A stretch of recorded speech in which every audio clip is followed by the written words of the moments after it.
সেদিন গভীর রাতে আমাদের রুমে খুব হালকা করে ঠক ঠক আওয়াজ। আমরা সবাই খুব চমকে গিয়েছি। শতুকা সঙ্গে সঙ্গে উঠে পড়ে দরজার কাছে গিয়ে জিজ্ঞাসা করল, কে বাইরে? বাইরে কে? শতুকার হাতে তখন তার রিভলভার। শতুকার প্রশ্নের বাইরে থেকে হালকা উত্তর, আমি পরিমল, হোটেলের বয়। আপনাদের সঙ্গে একটু দরকার আছে, তাড়াতাড়ি একটু দরজাটা খুলুন না। পরিমল কে সেটা ঠিক আমরা বুঝতে পারছি না, কিন্তু শতুকা ঝুঁকি নিয়ে দরজা খুলে দিল। দরজা খোলার সঙ্গে সঙ্গে পরিমল আমাদের ঘরে ঢুকে পড়ে দরজা দিয়ে দিল। তারপর বলতে লাগলো, আসলে রবিদা না খুব ভালো মানুষ। সে সবাইকে খুব তাড়াতাড়ি বিশ্বাস করে ফেলে, আর তার জন্যই মনে হয় তার এত বড় ক্ষতি হয়ে গেল। পরিমলের কথা আর আমরা কোনো মাথা মুন্ডুই বুঝতে পারছি না। সে যে কি বলতে চাইছে সেটা একেবারে আমাদের মাথার ওপর দিয়ে যাচ্ছে।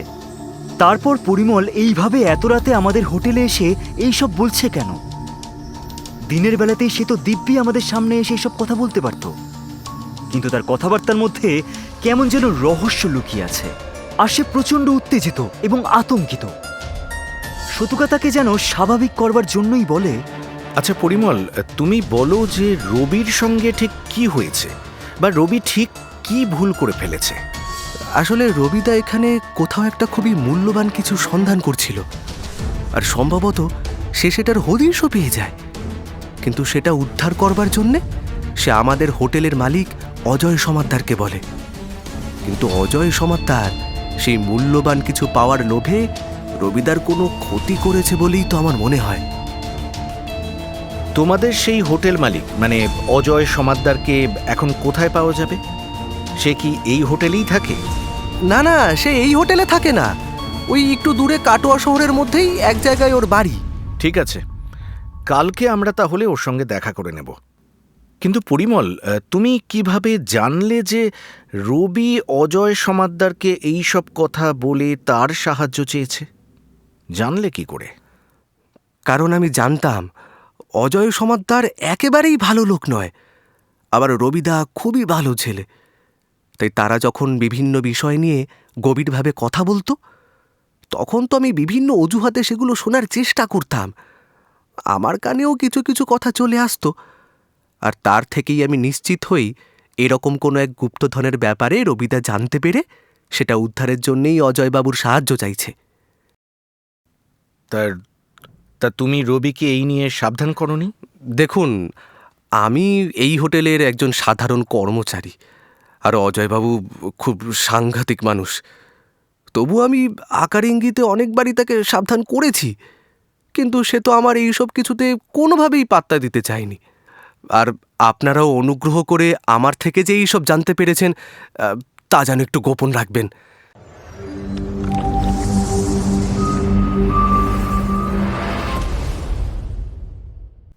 এরপর থেকে শোনা যাক। পরের দিন সকালে আমরা হাজির হয়ে গেলাম অজয় সমাদ্দারের বাড়িতে। বেশ কাঁটটা গোট্টা, পেশিবহুল ৪৫ মতো বয়সী একজন ব্যক্তি। আমাদের দেখেই সে জানতে চাইল, কি ব্যাপার, আমার কাছে কি দরকার? দেখুন, আপনার হোটেলে রবি দত্ত নামে একজন এসেছিল। আপনার সঙ্গে তার ভালোই কথাবার্তা ছিল। এখন মুশকিল হলো তাকে পাওয়া যাচ্ছে না। আমরা তার সন্ধানেই কলকাতা থেকে এখানে এসেছি। আপনি আমাদের শুধু বলে দিন যে সে ঠিক কোথায় আছে। কিন্তু অজয় সমাদ্দার আমাদের কথা শুনে অহেতুক চিৎকার করে উঠল, আচ্ছা, আপনারা নিজেদেরকে ঠিক কি মনে করেন বলুন তো? হ্যাঁ, আমি কাটোয়ার অজয় সমাদ্দার, হোটেলের ব্যবসা করে খাই। হ্যাঁ, হোটেলে যারা আসে তারা আমার কাছে বিভিন্ন স্থানীয় ব্যাপারে জানতে চায়, সাহায্য চায়। আর তার মানে আমি তাদের অন্তর্ধানের পিছনে আছি? হ্যাঁ, এটা বললে আমি কোনোভাবেই মানবো না। কিন্তু সে কি সাহায্য চেয়েছিল আপনার কাছে? আর বলবেন না, যত উদ্ভট ব্যাপার। সে আমার কাছে এসে জানতে চায় যে কেতুগ্রামে কোথায় কবি চণ্ডীদাসের ভিটা বা বাড়ি আছে, সেটা আসল নাকি নকল, সেখানে নাকি কি সব দামি জিনিস আছে। যত সব অকর্মণ্য ছেলে ছোকরাদের কাণ্ড। না না, আমি এসব চূড়ান্ত অপছন্দ করি। আমি ওকে বারণ করেছিলাম। আমি ওকে বলেছিলাম যে এইসব আজব ব্যাপার স্যাপার নিয়ে চিন্তা ভাবনা না করে নিজেদের পড়াশোনা কাজ নিয়ে ভাবো। কে শোনে কার কথা? আমাকে পাত্তা না দিয়ে কাটোয়ায় আর কার কার সঙ্গে যেন যোগাযোগ করলো। না না, আমি সত্যি ওকে নিয়ে একেবারে ফেডা।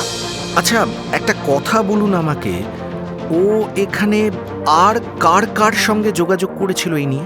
এসব অত কিছু খবর আমি রাখি না। কি হবে অত খবর রেখে বলুন তো? ওখান থেকে আমরা বেরিয়ে এলাম। তবে শতুকা ওর এইসব কথা শুনে ওকে সন্দেহের তালিকার বাইরে পুরোপুরিভাবে রাখতে পারিনি। কিন্তু এখন আমরা ঠিক কি করব? রূপসার এই প্রশ্নে শতুকার উত্তর, এখন আমাদের কেতুগ্রামে যেতে হবে। সেখান থেকেই আশা করি এই চণ্ডী ভিটা রহস্যের কোনো না কোনো সমাধান ঠিক বেরোবে। আমরা পৌঁছে গিয়েছি কেতুগ্রাম। বটুকবাবু বলছে, শেরু, আমাদের নিজেদের ভাগ্যবান বলে মনে হচ্ছে না বলো? আমরা এখন রয়েছি সেই বিখ্যাত চণ্ডীদাস যে গ্রামে জন্মেছিলেন, সেই কেতুগ্রামে। আচ্ছা বটুকবাবু, বলতে পারবেন কেতুগ্রামের নাম কোন রাজার নাম অনুসারে হয়েছে? না সাত্তকী বাবু, আমি হাত তুলে দিলাম, সেটা আমার একদমই জানা নেই। আপনি সেটা একটু তাহলে আমাদের জানান। রাজা চন্দ্রকেতুর নাম অনুসারে এই কেতুগ্রামের নাম হয়েছে। তবে এটা কিন্তু আমাদের বেড়াচাঁপার রাজা চন্দ্রকেতুর নাম অনুসারে হয়নি। এটা হয়েছে স্থানীয় রাজা ভোপালের পুত্র রাজা চন্দ্রকেতুর নাম অনুসারে। শতুকা একজনকে জিজ্ঞাসা করল, দাদা, আচ্ছা এখানে কোথায় কবি চণ্ডীদাসের জন্মভিটা আছে বলতে পারবেন? সে আমাদের বলে দিল কেতুগ্রামের উত্তর অংশে ঠিক কোথায় চণ্ডীদাসের জন্মভিটা আছে। সেই ভিটাটা বেশ উঁচুতে। আমরা সেখানে গিয়েছি বলে কয়েকজন আমাদের দিকে বাঁকা চোখে তাকিয়ে প্রশ্ন করলো, ব্যাপার খান কি? এখন তো দেখতেছি এখানে লোকজনের ভালোই আনাগোনা লেগে গেছে, কিন্তু সবাই এখানে কেন এত আসতেছে সেটাই বোঝা যাচ্ছে না। আচ্ছা, এবারে কি কবি চণ্ডীদাসের ভিটার কোনো সংরক্ষণ হবে? দেখুন, সেটা সরকারের ব্যাপার।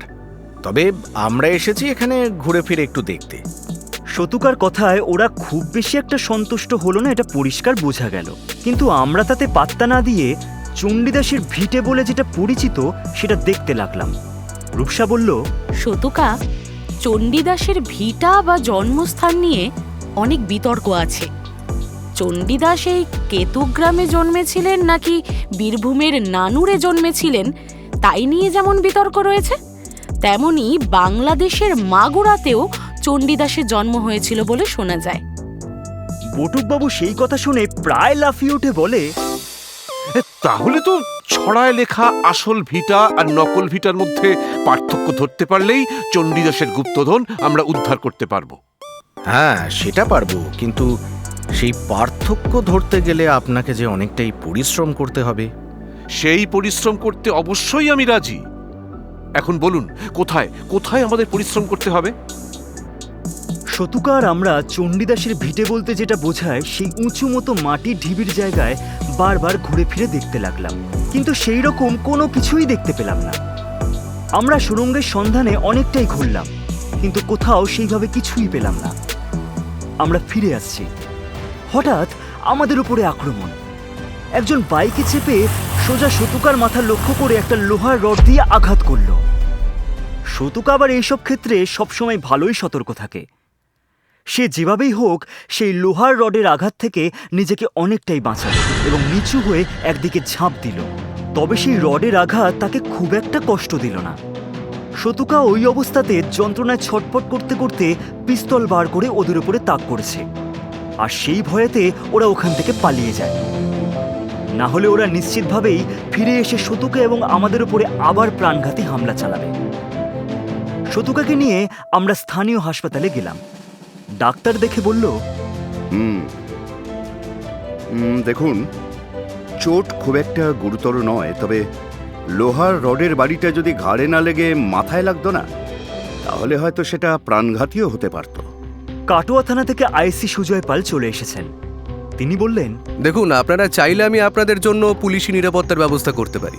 শতুকার মধ্যে একটা জিনিস খুব আছে, আর সেটা হচ্ছে ওর মনের জোর। কিন্তু আপনাদের ওপর এইভাবে মারাত্মক হামলা করলো কারা? কারা এই কাজ করতে পারে বলে আপনি মনে করছেন? আমার মনে হচ্ছে যে বা যারা ভেবেছিল যে চণ্ডীদাসের গুপ্তধন খুব সহজে সবার চোখ এড়িয়ে উদ্ধার করবে, তারাই এখন আমাদের উপস্থিতি সহ্য করতে না পেরে এই কাণ্ড ঘটালো। তা আপনি কি কাউকে সন্দেহ করছেন? দেখুন, সবেমাত্র আমরা এখানে এসে এই বিষয়ে তদন্ত শুরু করেছি, তাই এখনই কাউকে দোষী বলে আমরা অন্তত ভাবতে পারছি না। নিশ্চিত হয়ে গেলে তারপরেই নিয়ে আপনাকে জানাবো। শতুকা কোনোভাবেই আর হাসপাতালে থাকতে রাজি নয়। সে ওখান থেকে আইসিকে বলে পার্সোনাল বন্ডে বেরিয়ে এলো, কিন্তু তার অস্তিত্ব যে তাকে যেভাবেই হোক সেই আক্রমণকারীকে খুঁজে বের করতেই হবে। শতুকা হোটেলে ফিরে এসে চুপচাপই আছে। বটুকবাবুও পরিস্থিতির গুরুত্ব বিবেচনা করে তার ব্যাগ থেকে পুরনো একটা বই বার করে পড়ছে। বইয়ের নামটা বাইরে থেকে ঠিক বোঝা যাচ্ছে না। রূপসা জিজ্ঞাসা করলো, বটুকবাবু, আপনি কি বই পড়ছেন? আর বলো না, আমি কলেজ স্ট্রিটের ফুটপাত থেকে পুরনো বই হিসেবে এই বইটা পেয়েছিলাম, বীরভূমের ইতিহাস, সেটাই পড়ছি। আচ্ছা, ওখানে কি চণ্ডীদাস সম্বন্ধে কিছু লেখা আছে? হ্যাঁ, অবশ্যই লেখা আছে, আর সেটাই এখন পড়ছি। শতুকা চুপচাপ শুয়ে কিছু একটা ভাবছে, আর ওদিকে রূপসাও আপন মনে মোবাইল নিয়ে ঘাটাঘাটি করে যাচ্ছে। আর আমারও ভাবনার শেষ নেই। আমিও ভাবছি যে ঠিক কারা শতুকার ওপর এভাবে আক্রমণ করলো। এইভাবে বেশ কিছুক্ষণ কেটে যাওয়ার পরই হঠাৎ বটুকবাবু প্রায় লাফিয়ে উঠে বলে, সাত্যকী বাবু, দেখুন দেখুন দেখুন, এইসব কি লেখা আছে এই বইতে? এগুলো কি সত্যি? বটুকবাবুর কথায় শতুকা উৎসাহী হয়ে বটুকবাবুর কাছ থেকে বইটা নিয়ে পড়তে লাগলো। শতুকা এবার বইটা বেশ জোরে জোরে পড়তে লাগলো। কবি চণ্ডীদাস একবার গৌড়ের নবাবের দরবারে তার লেখা পদ্য শোনানোর আমন্ত্রণ পান, আর সেখানে চণ্ডীদাসের কাব্য শুনে নবাবের পত্নী চণ্ডীদাসকে ভালোবেসে ফেলে। চণ্ডীদাসের কাছে সে তার নিজের প্রেম নিবেদন করে তার কাছে থাকা এবং নবাবের রাজকোষ থেকে নেওয়া অনেক মূল্যবান ধনরত্ন দিয়ে। আচ্ছা, বেশ ইন্টারেস্টিং। সেই সংবাদ নবাবের কানে পৌঁছে যায় গুপ্তচর মারফত। তখন চণ্ডীদাস পালিয়ে যান কাছের একটি ভৈরব মন্দিরে, কিন্তু নবাবের সৈন্যদল তাঁকে সেখান থেকে ধরে এবং হাতির পিঠে চাপিয়ে সবার সামনে তাঁকে চরম কষাঘাত করে হত্যা করে। আর সেই শোকে নবাবের পত্নীও জ্ঞান হারিয়ে মৃত্যুবরণ করে। কিন্তু নবাব বা পরবর্তীকালে কোনো কেউই নবাবের পত্নীর চণ্ডীদাসকে দেওয়া মূল্যবান রত্নরাজি উদ্ধার করতে পারেনি। আরে বাপরে বাপ! রূপসা তো এইসব শুনে একেবারে আনন্দে হাততালি দিয়ে লাফিয়ে উঠল। আরে বাস, তাহলে তো এবারে আমরা সোজাসুজি নবাবের গুপ্তধন উদ্ধার করতে যাচ্ছি। হ্যাঁ, ঠিক তাই। আমরা এবারে নবাবের গুপ্তধন উদ্ধার করতে যাব, যেটা অনেকেই মনে করেছে যে চণ্ডীদাসের ভিটেতেই রাখা আছে। তা কিন্তু নয়। সেই গুপ্তধন আসলে রাখা আছে কোনো এক ভৈরব মন্দিরে, যেখানে চণ্ডীদাস পালিয়ে আস্তানা নিয়েছিলেন, আর যেখান থেকে তাকে নবাবের সৈন্যরা ধরে নিয়ে গিয়ে মৃত্যুদণ্ড দেয় হাতির পিঠে চাপিয়ে কষাঘাত করে। শতুকা, তাহলে রবির ঘরের থেকে উদ্ধার হওয়া ছড়া একেবারেই মিলে যাচ্ছে। নবাবের গুপ্তধন সেটা চণ্ডীদাসের হাতেই গিয়েছিল, তারপর বিপদ বুঝে তিনি সেটা লুকিয়ে রাখেন। কিন্তু চণ্ডীভিটার ধুলো বলতে সবাই চণ্ডীদাসের বাড়ির কথাই বুঝেছে। কিন্তু চণ্ডীদাসের গুপ্তধনের আসল রহস্য লুকিয়ে আছে চণ্ডীভিটা আসল না নকল সেটা বোঝার মধ্যে। হ্যাঁ, এই কেতুগ্রামের অজয় নদের ধারেই রয়েছে বহুলা শক্তিপীঠ, যেখানে সতীর বাম হাত বা বাম পাদুকা পড়েছিল, আর চণ্ডীদাস এখানে বহুলা মন্দিরের পূজারী ছিলেন। বটুকবাবুর এবারে এই কথা শুনে অবাক হওয়ার পালা। তার মানে চণ্ডীদাস কি ব্রাহ্মণ ছিলেন? হ্যাঁ, অবশ্যই ব্রাহ্মণ ছিলেন। চণ্ডীদাস তো শুধু চণ্ডীদাস নয়, বড়ু চণ্ডীদাস। আর এই বড়ু হচ্ছে বাঁড়ুজ্জে বা ব্যানার্জির অপভ্রংশ। আমরা এই কেসের যত গভীরে ঢুকছি তত ইতিহাসের এক এক পরত যেন আমাদের সামনে আরো ভালো করে খুলে যাচ্ছে। আমরা প্রত্যেকেই খুব অবাক। তবে শতুকা যেন এই কেসে আঘাত পাওয়ার পরে সেরকম কোনো ওপেনিং না পেয়ে একটু দমে গিয়েছিল, কিন্তু এবারে সেও যেন আত্মবিশ্বাসে টকবক করছে। শেরু, আমাদের কর্মক্ষেত্রকেও কিন্তু আমাদের দ্বিতীয় বাড়ি বা সেকেন্ড হোম বলে। রূপসা খুবই উত্তেজিত হয়ে এবারে বলে, তাহলে শতুকা, এই বহুলা শক্তিপীঠে কি লুকোনো আছে নবাবের বা চণ্ডীদাসের গুপ্তধন? না, আমার মনে হচ্ছে এখানে নয়, অন্য কোথাও লুকোনো আছে সেই গুপ্তধন। কেন? এই বহুলাতেই যে ছিল চণ্ডীদাসের দ্বিতীয় বাড়ি বা কর্মক্ষেত্র, তাই এখানে সেই গুপ্তধন থাকাটাই মনে হয় না স্বাভাবিক? কিন্তু এটা আমাদের মনে রাখতে হবে যে চণ্ডীদাসকে নবাবের সেনারা ধরেছিল একটি ভৈরব মন্দির থেকে, আর কোনো শক্তিপীঠের কাছাকাছি কোনো ভৈরব বা শিবের মন্দির থাকবে সেটা স্বাভাবিক। কিন্তু প্রশ্ন হচ্ছে সেটা কোথায়? এবার আমাদের সেটাই সন্ধান করতে হবে। কিন্তু সেটা আমাদের বলতে পারবে কে? নিশ্চিতভাবেই এখানকার কেতুগ্রামের স্থানীয় কোনো কেউ এই নিয়ে ভালো বলতে পারবে। আমরা আবার কাটোয়া থেকে রওনা দিয়েছি কেতুগ্রামে। সেখানে শতুকা স্থানীয় একজনকে জিজ্ঞেস করছে। আচ্ছা দাদা, দাদা একটু শুনুন। হ্যাঁ, বলছি এই বহুলা শক্তিপীঠের ভৈরব মন্দিরটা ঠিক কোথায় বলতে পারবেন? ভৈরব মন্দির এই তো কাছেই, শ্রীখণ্ড গ্রাম। ওইখানে এইরকম একটা ভূতনাথ লিঙ্গ ভৈরব ভীরুকের মন্দির আছে। আমি কি আপনাদের কাছে একটা কথা জিজ্ঞাসা করতে পারি? হ্যাঁ হ্যাঁ, অবশ্যই করুন। আচ্ছা, আপনারা ঠিক কি কারণে ওই মন্দিরের সন্ধান করছেন বলুন তো? আসলে ওই মন্দিরে সেইভাবে তো কেউ আসে না, সন্ধানও করে না। আপনারা কি ভক্তির কারণে ওই মন্দিরের সন্ধান করছেন নাকি অন্য কোনো কারণে? আসলে আমরা ইতিহাস নিয়ে পড়াশোনা করতে যেমন ভালোবাসি, তেমনি বিভিন্ন ঐতিহাসিক জায়গাতে আমাদের যাওয়ার খুব আগ্রহ। আর তার থেকেই আমি আপনার কাছে ওই ভৈরব মন্দির নিয়ে একটু জিজ্ঞাসা করছি আর কি। বাহ বাহ বাহ বাহ বাহ! এখন তো ইতিহাস নিয়ে আর সেইভাবে কেউ চর্চা করে না। সেই অবস্থায় আপনারা যে এইভাবে ইতিহাস নিয়ে চর্চা করছেন, সেটা খুবই এক প্রশংসার বিষয়। আমি শুধু একটা ব্যাপারে আপনাদের বলতে পারি, সেটা হচ্ছে আপনারা যদি ওই কেতুগ্রাম সাধারণ পাঠাগারে যান, তাহলে সেখানে যেমন অনেক ঐতিহাসিক বই পাবেন, তেমনি পাবেন প্রাচীন অনেক পুঁথি। আর এই ব্যাপারে আপনাকে সাহায্য করতে পারে ওই পাঠাগারের বর্তমান গ্রন্থাগারিক অনুজ সেন। আপনি কি এইসব ব্যাপারে কিছু জানেন? হ্যাঁ, বলতে পারেন। বেশ কিছু তথ্য আমি জানি। আপনার নামটা? আমার নাম হলো ওই তপময় তরফদার। আর আপনাদের? আমি সাত্যকিশোর, আর এরা হচ্ছে সব আমার সাঙ্গপাঙ্গ। আমার ভাইপো শেরু, এক্স জার্নালিস্ট বটুকবাবু আর রূপসা। আচ্ছা, আপনি কি আমায় একটা কথা বলতে পারবেন যে ওই লাইব্রেরিতে চণ্ডীদাসের ওপরে বা চণ্ডীদাসের নিজের লেখা কোনো পুঁথি আছে কিনা?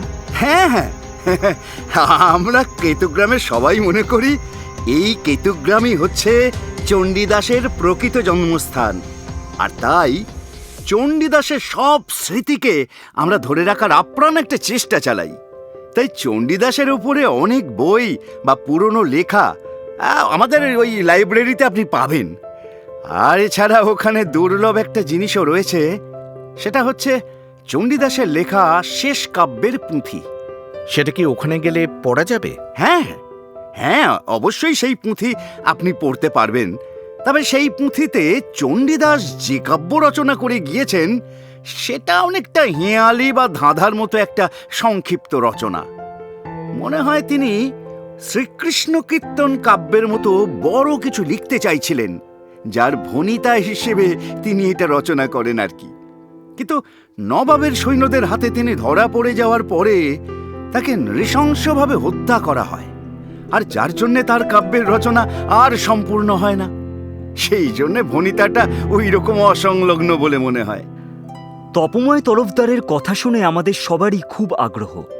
এখন চণ্ডীদাসের শেষ পুঁথি আমরা সবাই দেখব। তারপর বটুকবাবুর সেই পুরনো বই বীরভূমের ইতিহাসের সঙ্গে তপময় বাবুর সব কথা যেন অক্ষরে অক্ষরে মিলে গেল। শতুকা বটুকবাবুকে বলছে, বটুকবাবু, তাহলে তো আপনার বইয়ের সবকিছুই যে এখানে মিলে যাচ্ছে। কি কথা বলুন তো বটুকবাবু? ওই যে আপনি বলেন না, আরে আপনি প্রায় বলেন, যেখানে দেখিবে ছাই উড়াইয়া দেখিবে তাই, পাইলেও পাইতে পারো অমূল্য রতন। আমরা তপময় বাবুর মুখ থেকে শুনে নিয়েছি কেতুগ্রামের পাঠাগারটা ঠিক কোথায়। সেই অনুযায়ী আমরা রাস্তা থেকে টোটো বা অটো ধরার জন্য দাঁড়িয়ে আছি। হঠাৎ আমাদের সামনে একটা বড় ঢিল এসে পড়ল। যেটা কাগজ দিয়ে মোড়া আছে। শতুকা সঙ্গে সঙ্গে পিছনে তাকালো, কিন্তু কাউকেই দেখতে পেল না। কেউ একটা কাগজ আমাদের থেকে ছুঁড়ে দিয়ে পালিয়েছে। শতুকা কাগজটা খুলছে। কাগজে পরিষ্কার লেখা আছে, একবার কোনো রকমে মৃত্যুর হাত থেকে বেঁচেছ বলে দ্বিতীয়বারও যে বেঁচে যাবে এরকম কোনো কারণ নেই। যদি প্রাণের মায়া থাকে তাহলে ভালোয় ভালোয় কেতুগ্রাম থেকে সরে যাও, না হলে মৃত্যুর জন্য তৈরি হও। এতক্ষণ শুনলেন দ্য বিগ ডে প্রোডাকশনের অষ্টম নিবেদন চণ্ডীদাসের গুপ্তধন রহস্য, দ্বিতীয় পর্ব। কাহিনী ও নাট্যরূপ মঞ্জিত গায়েন, প্রযোজনা শুভেন কুমার দাস, নির্দেশনা বরুণ দাস, শব্দগ্রহণ শৈবেশ আদক, গ্রাফিক্স ও শব্দ পরিকল্পনা সুদীপ্ত দাস। এই নাটকে যাঁরা অভিনয় করলেন প্রবাল মুখার্জি, শুভ ধর, সঞ্জয় দাস, সোমক রায়, পল্লব চক্রবর্তী, বর্ষা কর্মকার ঘোষ ও কুশল ভট্টাচার্য। গল্পটি শোনার পর আপনারা কিন্তু লাইক অ্যান্ড সাবস্ক্রাইব করতে ভুলবেন না। আপনারা যত লাইক অ্যান্ড সাবস্ক্রাইব করবেন ততই আমাদের আরও নতুন নতুন গল্প বলতে উৎসাহিত হব। সঙ্গে থাকুন, শুনতে থাকুন।